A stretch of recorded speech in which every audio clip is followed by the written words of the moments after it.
infecciones subclínicas, subagudas, agudas, crónicas e infectar órganos como ser pulmones, mucosas, piel y ganglios linfáticos. Es una infección endémica de América Latina, principalmente en los países de Colombia, Bolivia y Brasil, y tiene mayor frecuencia en varones adultos. En su morfología, como dije, es un órgano,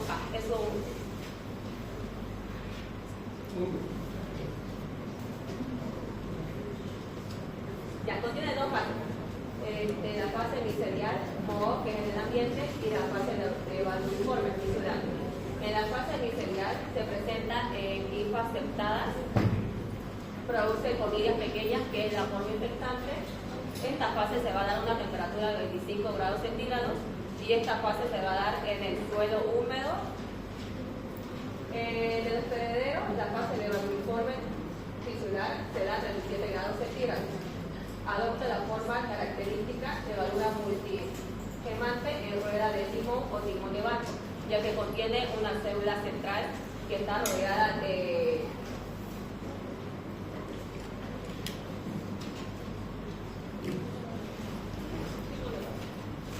un grado de 37 grados centígrados. Buenos días, compañeros. Buenos días, doctor. Bueno, ahorita yo le voy a explicar mucho más a fondo lo que es la pandemia de la parasitosis. Como decía mi compañera, tiene dos fases, que es la fase filamentosa y la fase saprófica.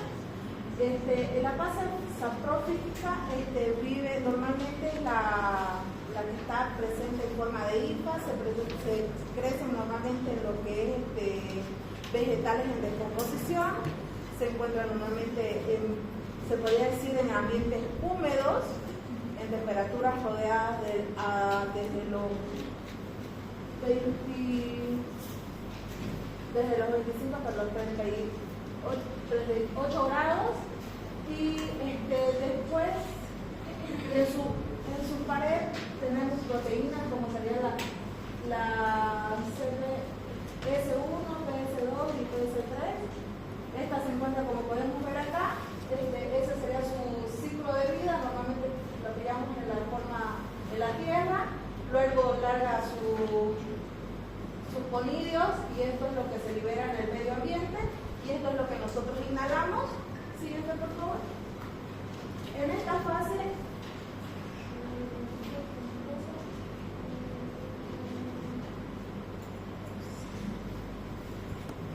como decía, en esta fase, esta es la fase de hifa, esta es la que está en la tierra. Estas son las conillas, que estas tienen en su pared externa, en su pared externa es de forma fibril y en su pared interna amorfa. Presentan dos proteínas, que sean la beta-glucanos y la quinina, creo. Vive en un ambiente de 28 a 25 grados. Ahora, esta es la fase parasitaria, esta es la que nos interesa, ¿no? Ya que esta es la forma en la que se presenta en nuestro organismo.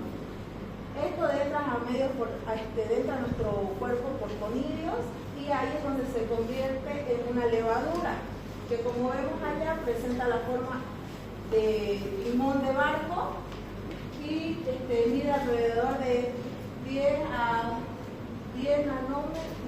milímetros de diámetro, y tiene una pared externa y una pared interna, compuesta de alucanos y una pared interna de glucanos y quinos.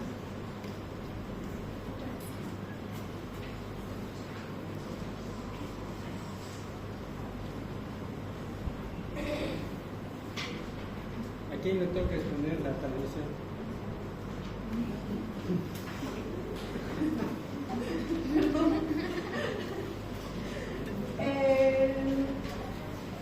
Como decía, la vía de transmisión principal es la inhalación de las conidias, su medio ambiente, el suelo,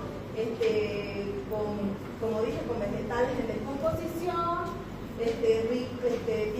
necesita humedad alrededor de, si no me equivoco, el 70% de humedad que requiere para poder, como se dice, llegar a su crecer en forma de hija de un hongo, ¿no? O de un moho, perdón. Su mecanismo de entrada, como digo, es el área respiratoria, de entrar a los pulmones, y esta, si no es tratada, también se puede diseminar por la sangre o por la linfa.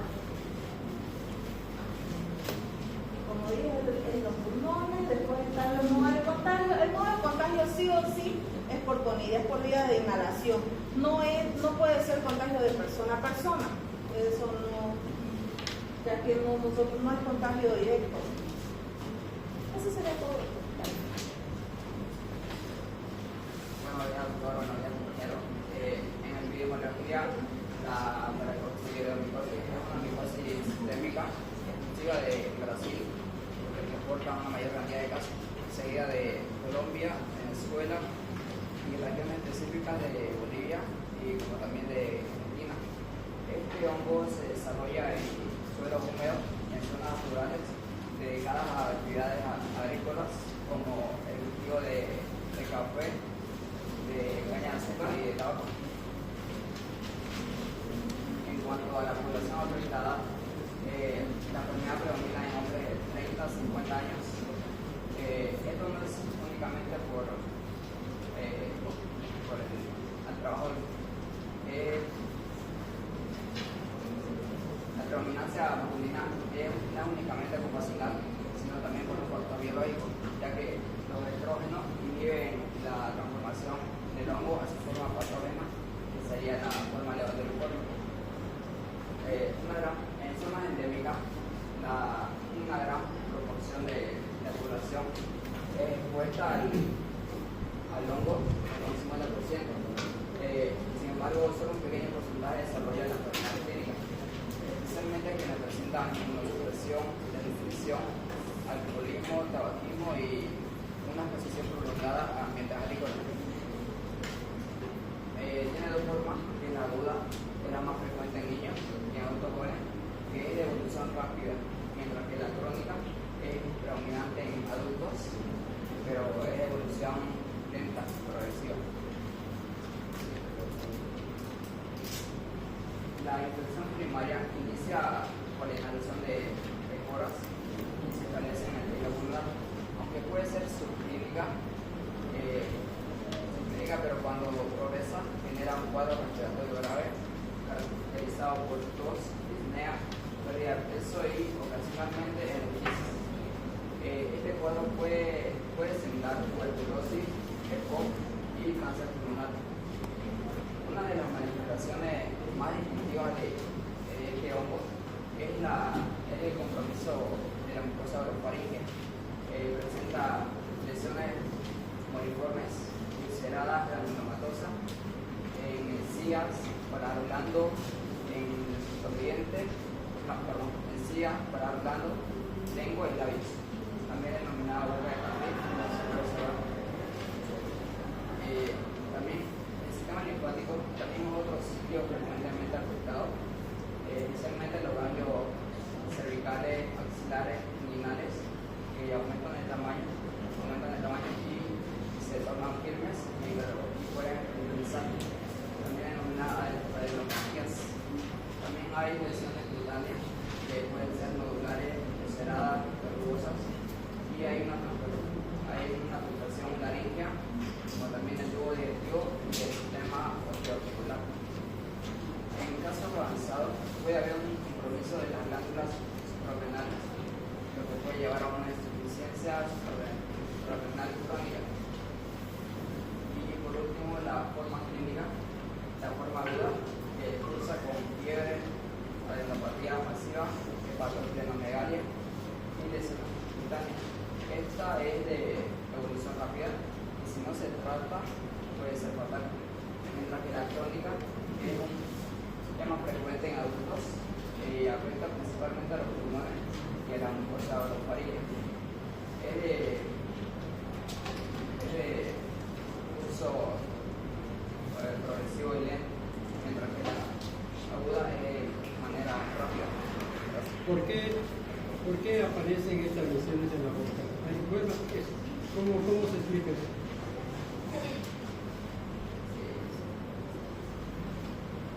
Imagínense la boca que tiene úlceras en los labios, ¿no? Y eso deforma la boca. Y el fondo de la úlcera se parece a una frambuesa. Se llama lesión boliforme. ¿A qué creen que se debe eso? ¿Por qué aparece eso? Esta es la presentación clínica de la forma crónica, la paracoccidioidomitosis crónica. ¿A qué se debe eso? ¿Qué han investigado? Y esta enfermedad sobre todo se da en varones. ¿Han entendido por qué es en varones?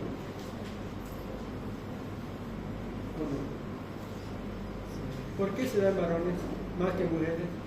Porque una parte por el trabajo al que se dedican, y mientras que las mujeres también puede llevar a cabo el mismo trabajo, pero tiene un cierto grado de protección debido a la producción de estrógeno que inhiben la transformación a la forma patógena. Esa es la causa más importante. El estrógeno evita que este hongo cambie de forma, porque es un hongo dimórfico, tiene dos formas. ¿Alguno de ustedes ha investigado por qué aparecen las lesiones en la boca?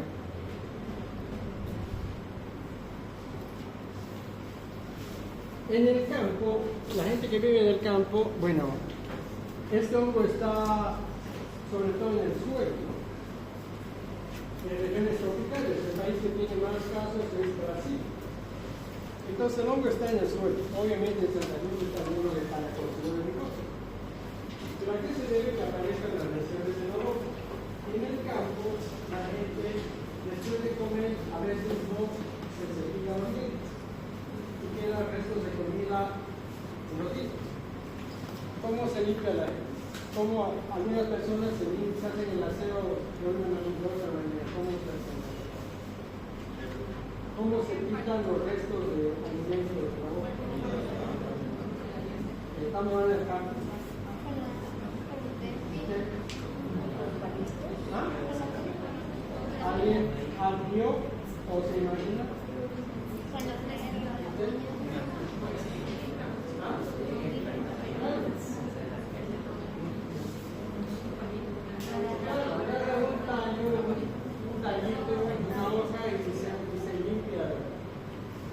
Sacan los restos de la comida con ese tallo, ¿no? Con ese tallo, con esa hoja. Bueno, esa es la forma de inoculación.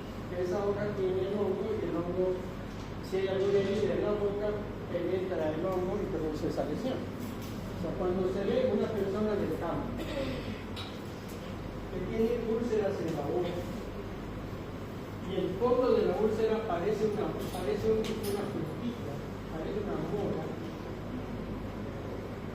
la causa más probable es que sea paracoccidioidomitosis, ¿de acuerdo? Y el método de inoculación es que él tiene la costumbre de limpiarse la boca, quitarse los restos de la comida utilizando un instrumental, ¿de acuerdo? Y esta enfermedad está tanto en hombres y en mujeres, pero ¿por qué se le más en hombres? Porque la mujer, mientras produce estrógeno, va a evitar tener la enfermedad. En el momento en que la mujer deja de producir estrógeno, se igualan en los porcentajes. ¿De acuerdo? Ya, siga.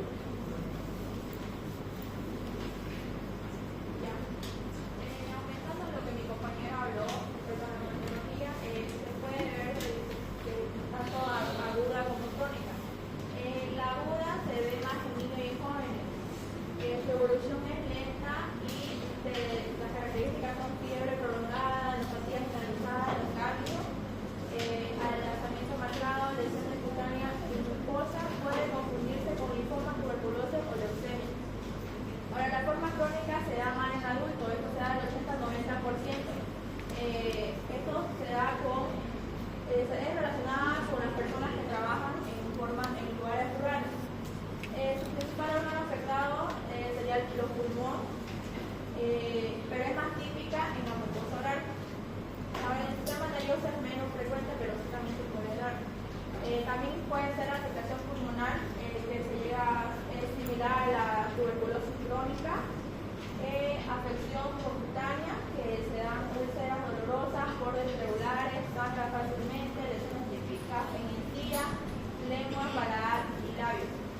también afección al sistema nervioso central. Es poco común pero grave.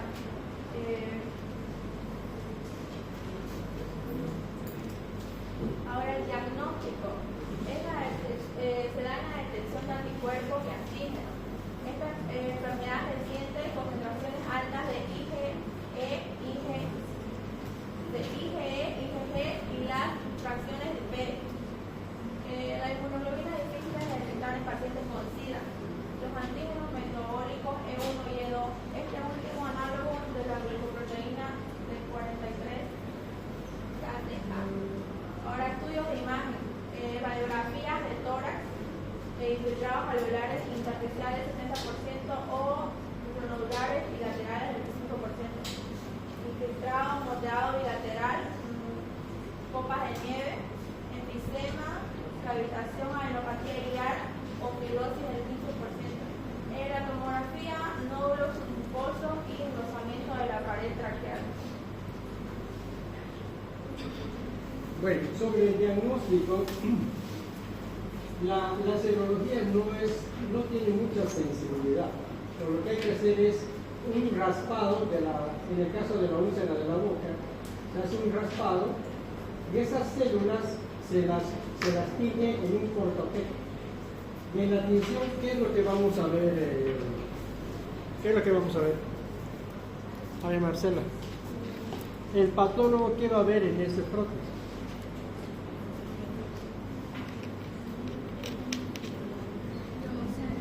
¿Ah? No, anticuerpos no. ¿Ah?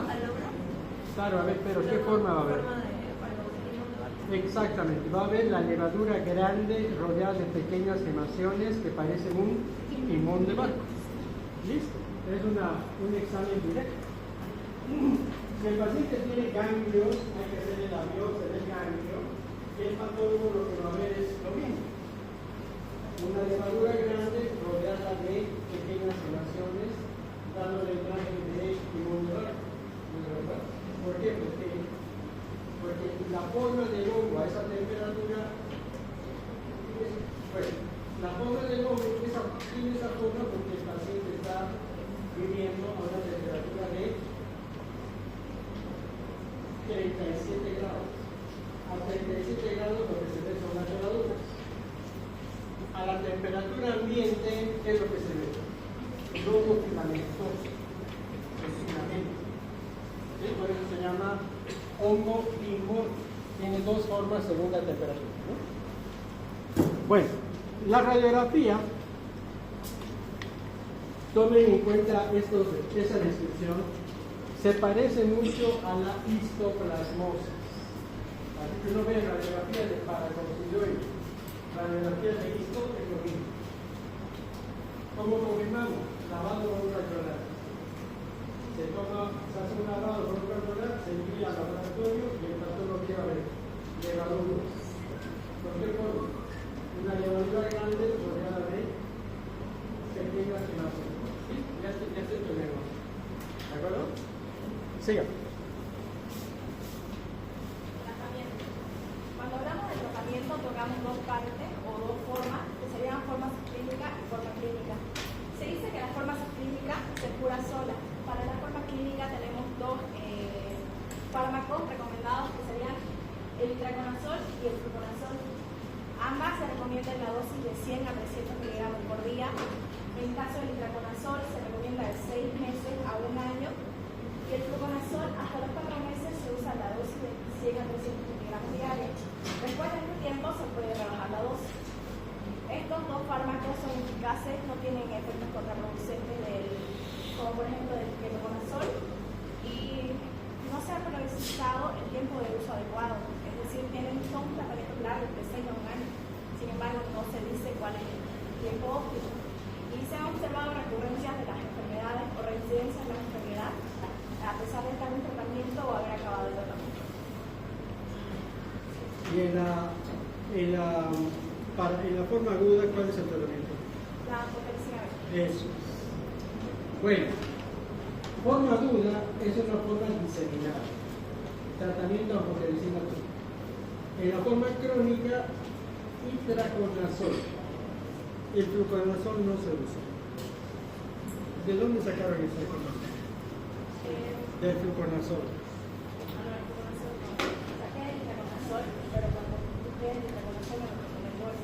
No, pero el fluconazol, ¿de dónde sale? ¿Cuál es la bibliografía para que salga? El fluconazol no sirve solamente sirve para Candida albicans. Para este hongo no le hace microscopio. Entonces, en este hongo hay que usar fluconazol por naturaleza. Y en la copa aguda, que se parece a la sepsis, autotelicina P.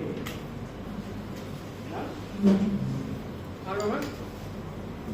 La prevención, como ya Siga, dijimos que este hongo generalmente se da en las personas que trabajan ruralmente. Tenemos a los trabajadores rurales, ya sean agricultores, ganaderos, productores rurales e incluso leñadores. La edad o el rango de edad está entre los 30 y 50, como mencionaron, sin embargo de 20 a 60 porque tenemos personas que trabajan ruralmente de esa edad. Los fumadores y personas que consumen alcohol y las personas inmunodeprimidas, las recomendaciones para las personas que trabajan en áreas rurales se recomienda el uso de mascarilla, el mojado del suelo antes de removerlo, la mejora de ventilación de lugares donde se almacena el grano e incluso evitar la deforestación y educar sobre todo a los trabajadores que realizan estos trabajos, valga la redundancia, sobre los riesgos que tienen.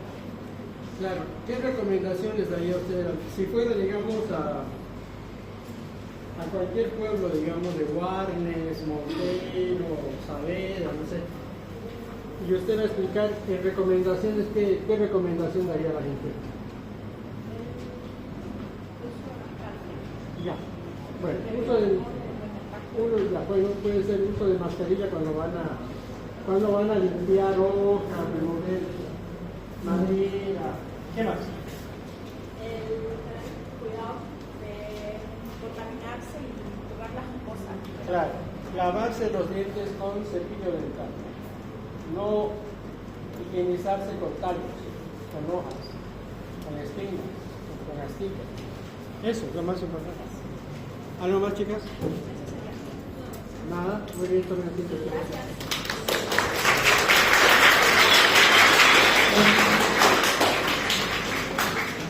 El grupo de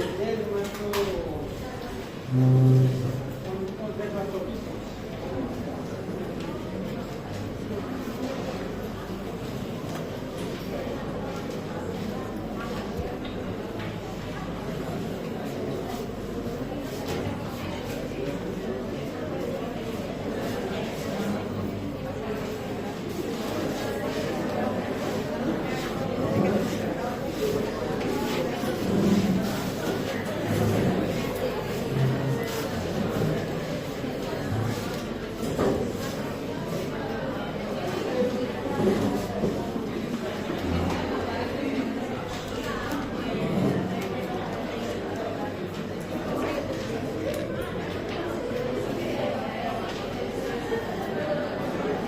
Chicos, silencio, silencio. Cierren la puerta, por favor. Ya, comenzamos. Buenos días, doctor. Buenos días, compañeros presentes. Nosotros vamos a exponer sobre el tema dermatofitosis. Mi nombre es Jesús Ortega. ¿Su nombre? Al lado su nombre es Fabiana Mamani, Cielo Orellana, Angelés Pacheco y Eliana Huí. Comenzamos primeramente con mi persona. Primeramente tenemos que saber qué es la dermatofitosis. La dermatofitosis es un conjunto de micosis superficiales que van a afectar lo que es la piel y sus anexos. Tenemos lo que es las uñas y el pelo. Estos hongos son parásitos que van de la queratina y son denominados dermatofitos. Estos, de manera excepcional, van a afectar o atacar a lo que son los tejidos profundos, porque ahí mismo dice que son superficiales. Vamos a ver un poco sobre la etiología. Estos hongos, este grupo de hongos, tenemos lo que es el trichofito, el microsporum, el epidermofito. Estas que afectan al hombre, y no solamente al hombre, sino a los animales, son los queratinofílicos, y por su origen y tropismo van a ser los siguientes. Tenemos a los antropofílicos, a los zoofílicos y a los zoofílicos. Siguiente, ¿cuál? Primeramente vamos a ver lo que son los dermatofitos antropofílicos. Estos son los que van a atacar directamente a lo que son las personas y de manera excepcional a los animales. O sea, es más directamente van a afectar a los seres humanos. Aquí en esta imagen podemos ver cómo también van a atacar a los animales. Este sería un dermatofito antropofílico que va a estar atacando al ser humano. Pero aquí en el otro tipo de dermatofito, que es el zoofílico, su mismo nombre lo llama así, porque esto se encuentra en la tierra. Al estar en la tierra, no es muy frecuente que pueda afectar a las personas o a los animales, pero cuando lo hace es porque estas personas o este animal está en contacto directo con la tierra. Y aquí en esta imagen podemos ver, y claro ejemplo puede ser un agricultor, uno de la granja, todas las personas que están relacionadas con la tierra. Y no solamente eso, sino que los niños pequeños, como tienen el hábito de meter toda la boca, jugar con la tierra, entonces hay posibilidades de que se pueda dar lo que es este hongo. Luego tenemos lo que son los dermatofitos zoofílicos. Su mismo nombre dice con los animales, es más frecuente con los animales, y al afectar a los animales hace que los humanos también se puedan contagiar. ¿Por qué? Porque esto sucede, digamos, en los animales, que son las mascotas. Entonces el ser humano está en constante relación, contacto con ellos, entonces hace que se agrave mayormente la tiña. Algo que me olvidé mencionar, la dermatofitosis también se llama tiña común. ¿Ya? Siguiente, por favor. La distribución geográfica. Las tiñas son cosmopolitas, es decir, se encuentran en todo lado del mundo. Ahora, luego se preparan casi siempre en climas cálidos, húmedos. Todo hongo, pero este es más específico, se encuentra en estas temperaturas y en estas regiones. Tenemos el Trichopiton rubrum, que es uno de los microorganismos más que se van a reportar a nivel mundial, sobre todo como el agente causal de las tiñas de los pies, de las uñas. Otras especies que tienen distribución también, tenemos al Trichopiton megatophrictes, tenemos al Trichopiton mentagrophytes var interdigitale y el Microsporum canis. Luego tenemos el periodo de incubación. En esta imagen podemos ver cómo el hongo, el dermatofito, va a estar atacando en esta zona del cuerpo humano, que es la uña. Este es variable porque por lo general es de 7 a 15 días y en algunos casos, como en los pies, suele ser desconocido. Ahora, en situaciones de tiñas que son microspóricas, que pueden encontrarse en el cuerpo o en la cabeza, el periodo de incubación es mucho más rápido y esto puede ser de 1 a 5 días. Siguiente. Ahora, los factores de predisposición. El número 1 es el clima. Tiene que ser un clima húmedo, en zonas tropicales, calor, es el lugar idóneo para el hongo. Malos hábitos higiénicos, también lo que es el hacinamiento, el grupo excesivo de personas, el uso de zapatos cerrados y de uso de lo que son las prendas de plástico, sintéticas. En el caso de pacientes con procesos crónicos o debilitantes, como ser lo que es la diabetes, y las tiñas que gracias a ello se va a incrementar, se va a empeorar y se va a extender por todo el cuerpo. En la actualidad, el uso o el abuso, mejor dicho, de los esteroides tópicos hace que sea un factor que agrave lo que es la dermatofitosis. Ese último concepto es importante. ¿Han escuchado lo que ha dicho su compañero? A ver, repitan la última. ¿Los esteroides tópicos? Sí. Este es uno de los factores que va a agravar lo que es este hongo, la dermatofitosis, los esteroides tópicos. En otras palabras, ¿usted qué dice? ¿Cuál es ese factor agravante? ejemplos.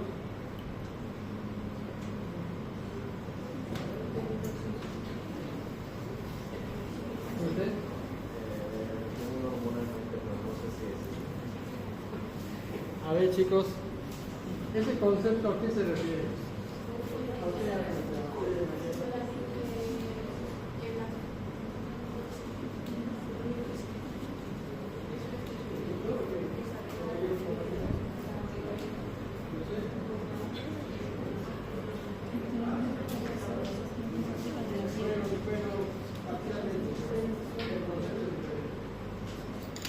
Cuando ella dice el partido relevante es tal cosa, ¿a qué se está refiriendo?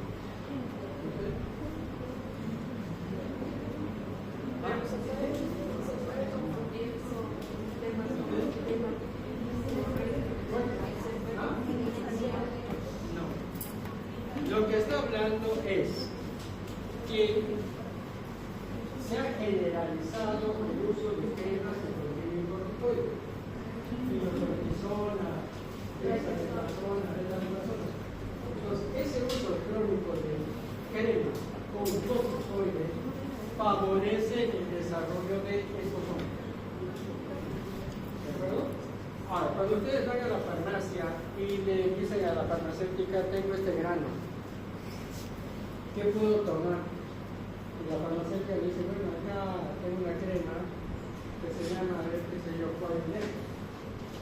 Y ese Coadyner tiene tres componentes: dexametasona, hidrocortisona, puede tener gentamicina y tiene cortisona. Lo primer error del cliente es consultar con la farmacéutica. El segundo error es de la farmacéutica, que está asumiendo el rol médico. Y tercero, le está dando tres componentes: un antibiótico, un antimicótico y un corticoide. ¿De acuerdo? Entonces, lo que hay que usar son medicamentos únicos. Si uno va a usar una crema con corticoide, que sea solamente corticoide. Que sea, digamos, hidrocortisona, nada más. O si voy a usar una crema con antibiótico, una crema que tenga antibiótico. O una crema que solo tenga antibióticos. Es una mezcla mala. No se debería utilizar. Si alguien tiene una dermatitis atópica con inflamación, lo que hay que usar es una crema de antibiótico. No meter antibióticos, lo que pasa es el nivel de infección. ¿De acuerdo? Ya, seguimos. Bueno, vamos a continuar con mi siguiente compañera, por favor. Gracias. Siguiendo con la exposición, ahora lo que son los tipos de dermatosis. Primero, ¿cómo se llama usted? ¿Ah? Tiene que presentarse. Dependiendo de la región anatómica donde se van a presentar, que van a ver los tipos de dermatosis, que también se llama tiña. Como ven ahí, esta es la cabeza, donde mayormente puede presentarse en la cabeza, porque hay más patologías ahí. Después en la barba, que no es mucho, en el cuerpo, como ahí se ve en la espalda y en la ingle. También en los dedos, en las manos, porque son húmedos. ¿Ya? Como dije, en la cabeza como que tiene más patología y es de lo que vamos a hablar, la tiña en la cabeza. Es una infección que, como se ve ahí, produce escamas y es eritematoso, puede llegar también a producir lo que es un tumor si es ya grave y al tocar es intocable, entonces es doloroso. Como dijo mi compañera, el agente quirúrgico más importante es el Pitucansuran, que es 80% y el 15% es el Microsporum. Al revés. Microsporum canis 80%. Así ve la regla. Tricofito tonsurans 15%. Sí. Los aspectos epidemiológicos, más que todo en los niños, 97%, y en adultos, más que todo en mujeres, pero 1 a 3%, y en los hombres muy poco. ¿Por qué es más frecuente en los niños? Pues como se da en lugares húmedos, entonces los niños están con el pañal, entonces puede que ahí les salga también, ¿no? Por eso es No, eso no es reconocido. también pues, le dijimos que está en contacto continuo con la tierra y ellos tienen mal hábito de meterse también la mano a la boca. Claro, los niños normales no juegan, o sea, los niños que son normales no juegan con celulares. Un niño normal juega con la tierra, con los animales, con las plantas, con las flores.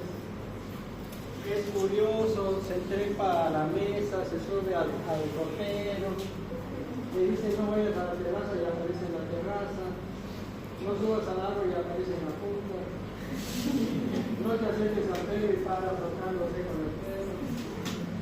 Bueno, un niño normal tiene contacto con la naturaleza, con lo que le rodea. Por lo tanto, si tiene animales en la casa, va a estar muy cerca de su gato, de su perro.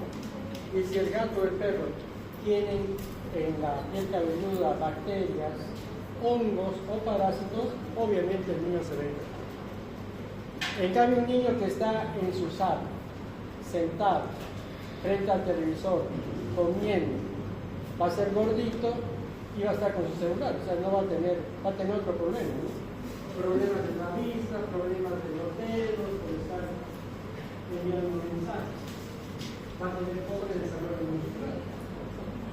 No va a poder correr. Así que esas son las diferencias de la cultura. En cambio, un niño feliz es el que corre, salta, juega, sabe comer la tierra, sabe comer un árbol, etc. Esa es la causa. Entonces, por eso es más en niño. Y por eso se ve en la cabeza, ¿no? Porque el niño está en contacto con todo. Siga. Va a haber dos tipos, que son la tiña seca y la otra disposición que es la inflamatoria. Esto, como se ve ahí, van a haber placas pseudoalopésicas, que son múltiples. También van a ver que va a tener pelos cortos, aproximadamente de 2 a 5 milímetros. La tiña seca en la cabeza de la persona puede presentar dos variedades morfológicas, que es la microscópica y la microscópica. La microscópica es la Microscópica. microscópica es la que produce el Micropodus canis. Como dije, aparece una placa grande, pseudoalopésica, circular y escamosa, que mide de 5 a 4 milímetros. Y después la tricofítica, que es causada generalmente por el Trichopitum consular. Y también presenta pero aquí placas pequeñas. Y hay un signo importante que es el signo de corretazo, que presenta como pequeños granos de polvo. Ahí este es otro tipo de tiña inflamatoria, que también se le llama querión del sexo. Esto, como lo mencioné, es más grave, puede causar lo que es un tumor, y más que todo el paciente es inmunodeprimido. Se inicia con una tiña seca compuesta por varias placas pseudoalopésicas, y también hay inflamación y pelos cortos. Hay la diferencia de la tiña seca y la tiña inflamatoria, que la tiña seca tiene alopecia y dermatitis, y la inflamatoria tiene foliculitis de calvarte y es hematosa.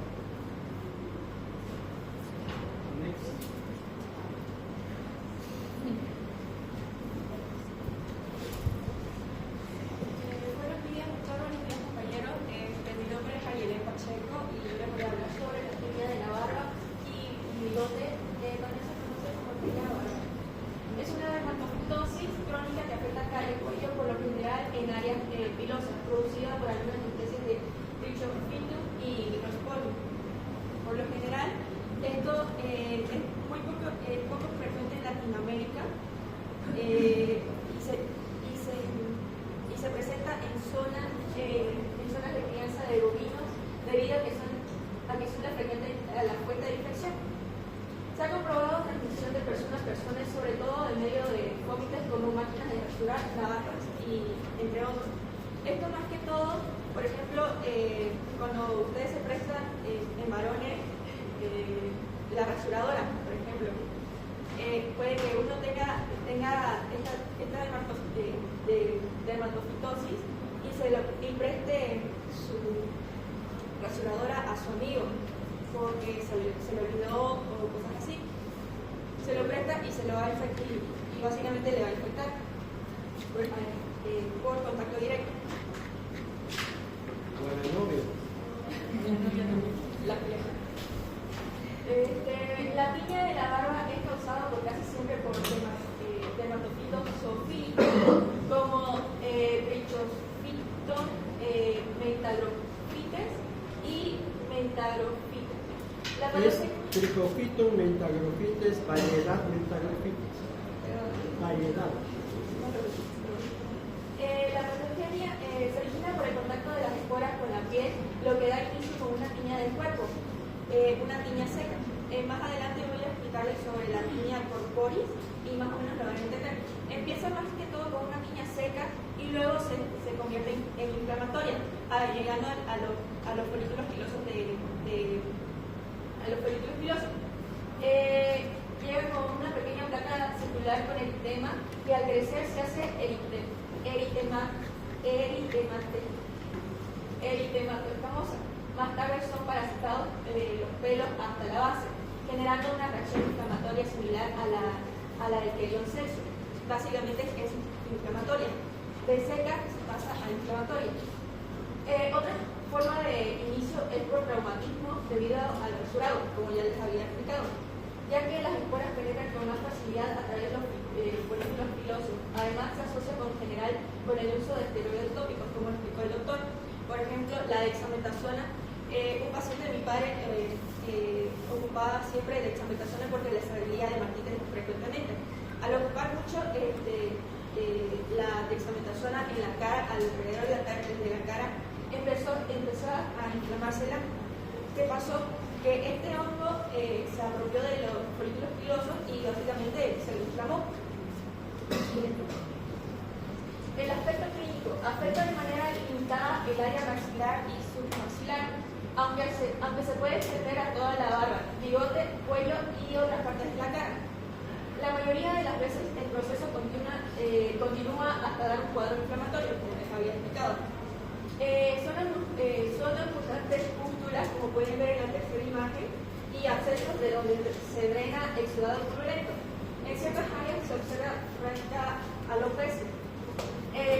Se puede también otros diagnósticos diferenciales que se pueden parecer a esta dermatofitosis. Tenemos como la alopecia areata, tricotilomanía, foliculitis bacteriana, dermatitis seborreica, alimento tubuloso y dermatitis por contacto, y también impetigo.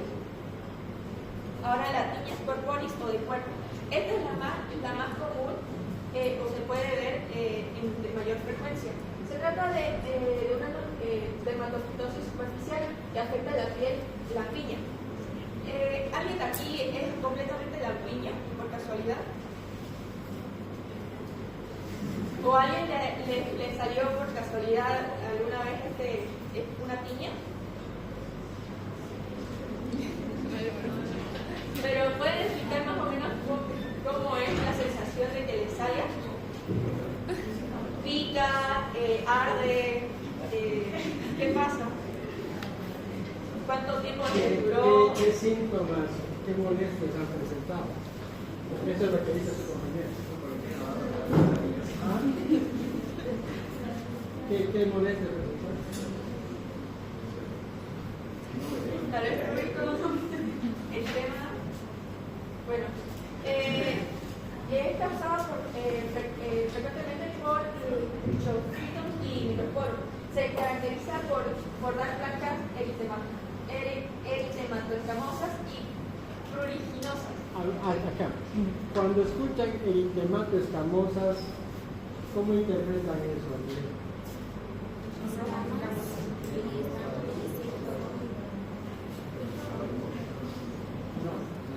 Eritemato significa que esa zona se vuelve roja y escamosa que desprende escamas. Es una zona inflamatoria roja que desprende escamas. Por eso se llama lesión eritemato escamosa, ¿no?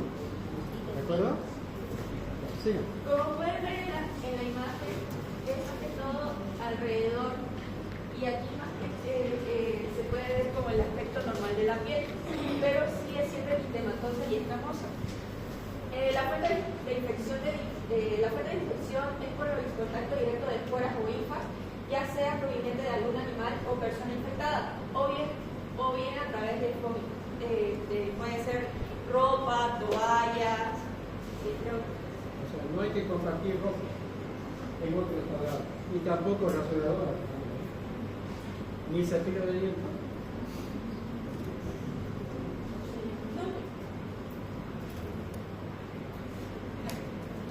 Los más habituales que la ocasionan son Trichofitum rubrum, que es alrededor de un 70%, Microsporum cani, un 20%. El resto son causados por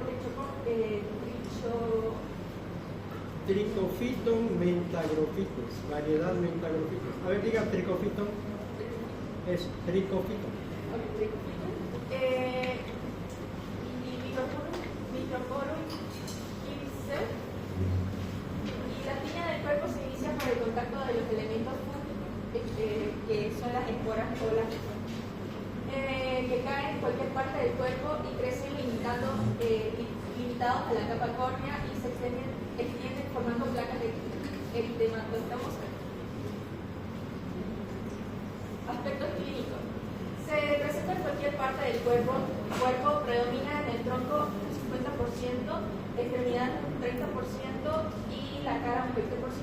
En el sitio de contacto con las esporas se presenta una pápula eritematosa y pruriginosa que crece en pocos días, extendiéndose de forma radial y concéntrica hasta dar lesiones circulares eritematosas, como ya les había explicado antes.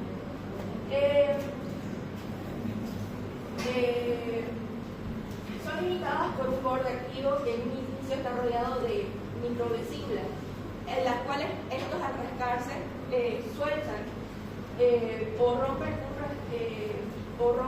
costas meliséricas. Cuando la piña se localiza en pliegues abdominales, axilas o submamarios, su crecimiento no es tan radial, sino que sigue el recorrido del pliegue. El diagnóstico diferencial son granuloma anular, pityriasis rosada de Hilbert, eczema anular, eritema anular centrífugo, lesiones anulares de lepra, tuberculoides, mal de pinto, temprano, psoriasis localizada, impétigo constroso, dermatitis seborreica, dermatitis por contacto, pityriasis pesiflor y candidiasis.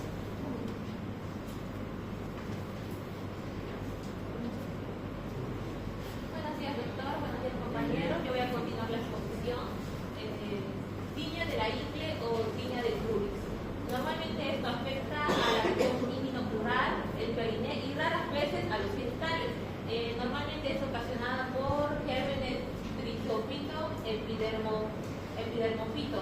La patogenia es la misma que acaba de mencionar la compañera anteriormente, que inicia como pápula eritematosa, luego sigue como placa eritematosa, escamosa y se va extendiendo por los pliegues.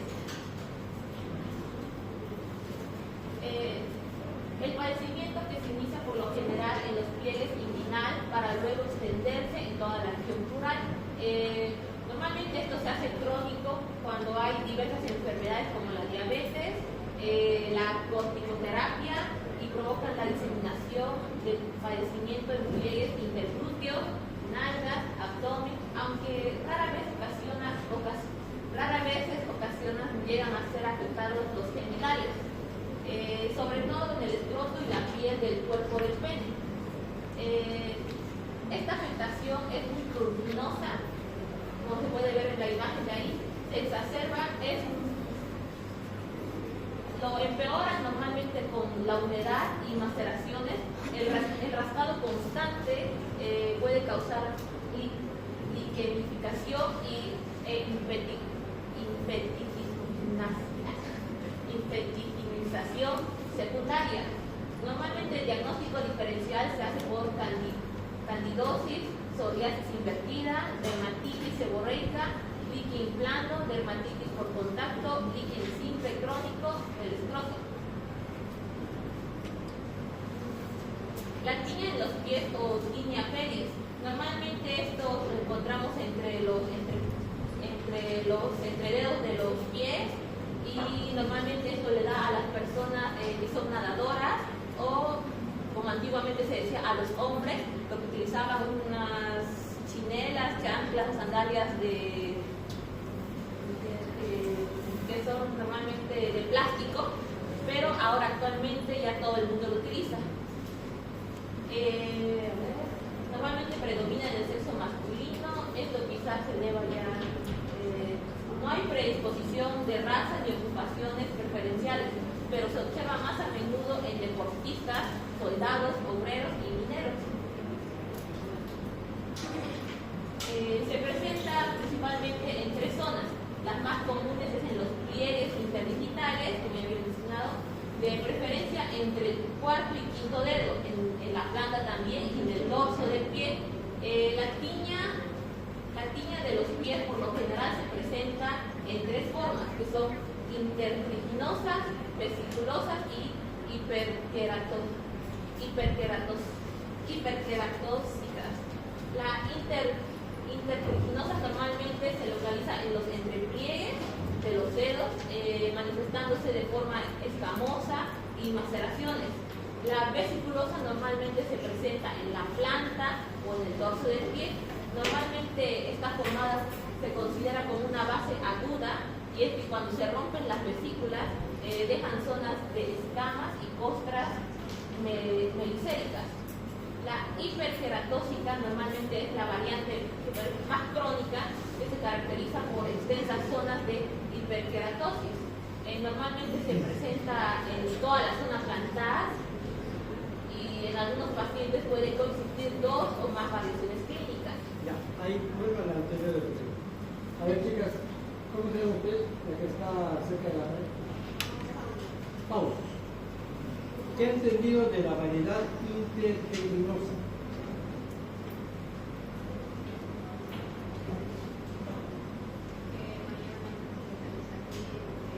Entre los pliegues. Muy bien. Interteguminosa significa entre los pliegues.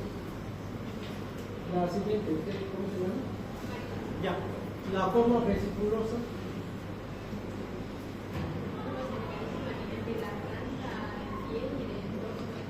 Pero ¿qué?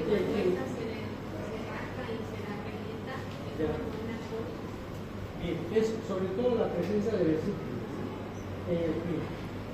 ¿Usted cómo se llama? Ya, Belén. ¿Y la forma hiperqueratóxica? ¿Pero cómo se da cuenta que se está formando? ¿Cuál es la manifestación?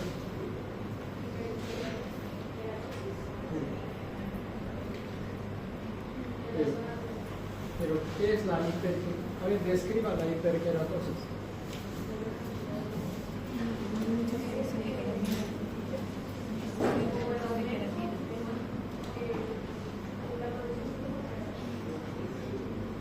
Ya. Es cuando uno ve una planta que está llena de escamas. ¿Han visto? ¿No? Digamos, sobre todo en el campo, ¿no? Las personas que trabajan en el campo y uno ve los pies y están llenos de escamas, ¿no? Esa es la forma hiperqueratosis, ¿de acuerdo? Entonces, esas son las manifestaciones clínicas de las variedades de la infección del pie: interteguminosa, vesiculosa e hiperqueratósica.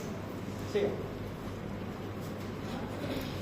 Tiña de las manos, o también conocida como tiña de manos. Normalmente aquí los dermatofitos son superficiales y afectan principalmente la palma de las manos, el dorso de la mano, y normalmente estas son causadas por la especie del género Trichophyton.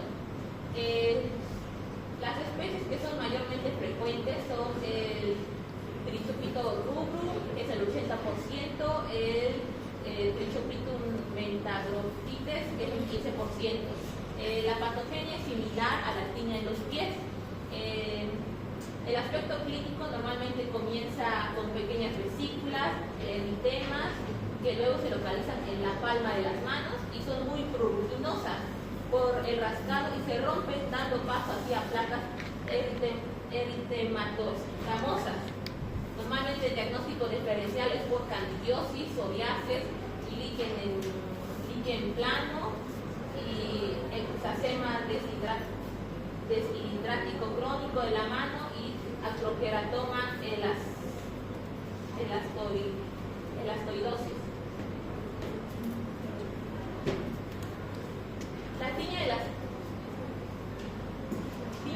uñas o tiña ingius. Normalmente aquí podemos encontrar la dermatofitosis en las uñas de los pies y las manos.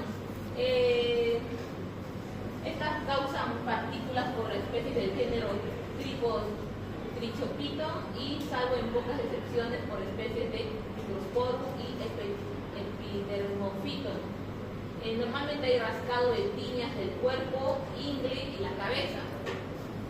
Las esporas se depositan entre el borde libre de la lámina y el hiponiquio de las uñas e inclinan la digestión de la queratina. El hiponiquio se podría decir que está debajo de la uña, que es el pliegue más gruesito. Se puede ver ahí debajo.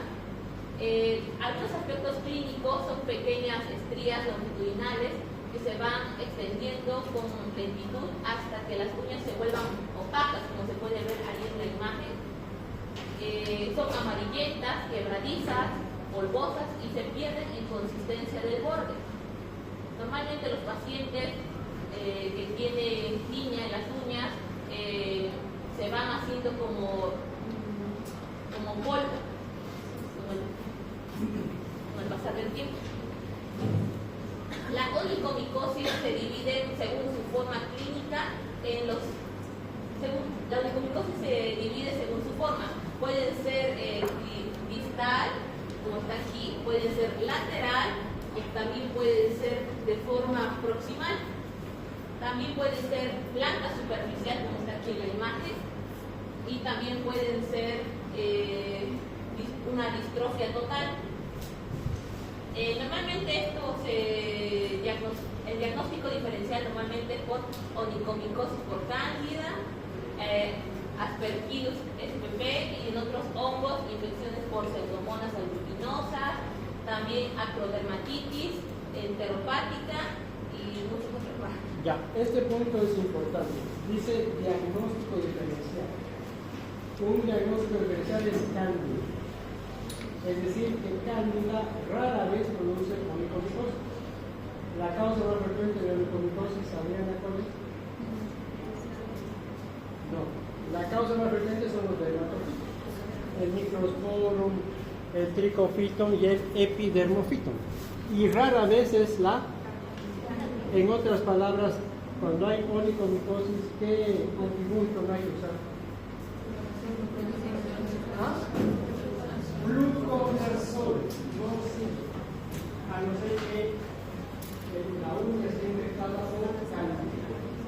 ¿De acuerdo? Siga.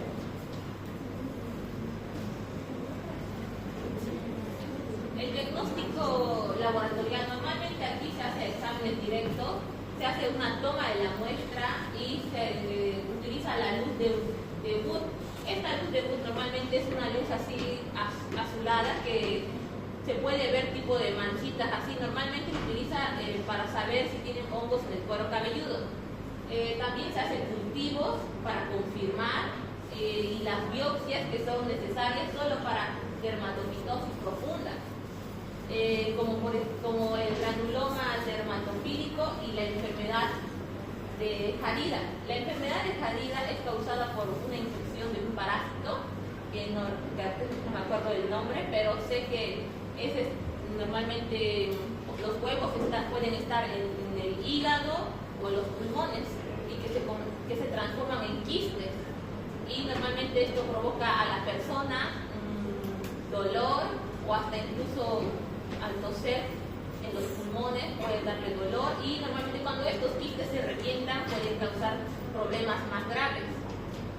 También pueden hacerse pruebas inmunológicas de intradermoreacción cutánea.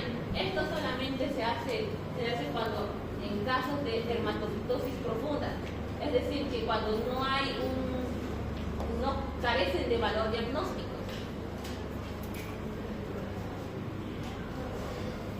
A ver, tratamiento. Buenos días, doctor. Mi nombre es Fabiola Romani y voy a continuar con el tratamiento.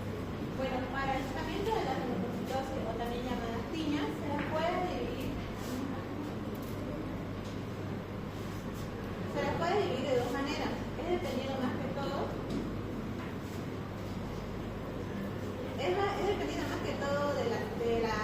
del lugar de infección o también también depende también de la topografía clínica, la extensión y la profundidad de las lesiones.